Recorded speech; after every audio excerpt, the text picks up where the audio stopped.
Hello बच्चों, आइए इस प्रश्न को देखते हैं। यदि कुछ विलेय शुद्ध जल में घुल जाते हैं तो उसका जल विभव विकल्प ए समान रहता है, विकल्प बी बढ़ जाता है, विकल्प सी घट जाता है या विकल्प डी पहले घटता है फिर बढ़ता है। इस प्रश्न की जो मुख्य अवधारणा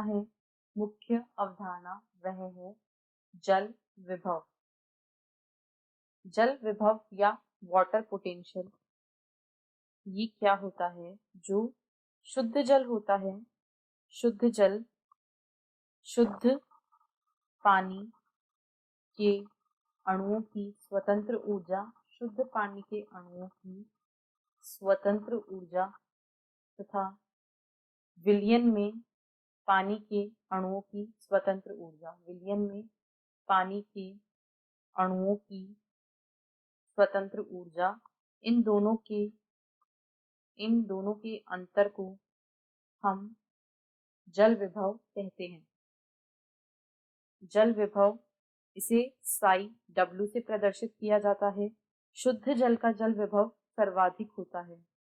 शुद्ध जल का जो जल विभव होता है वह सर्वाधिक होता है, क्योंकि जो पानी की स्वतंत्र ऊर्जा है वह सबसे ज्यादा होती है।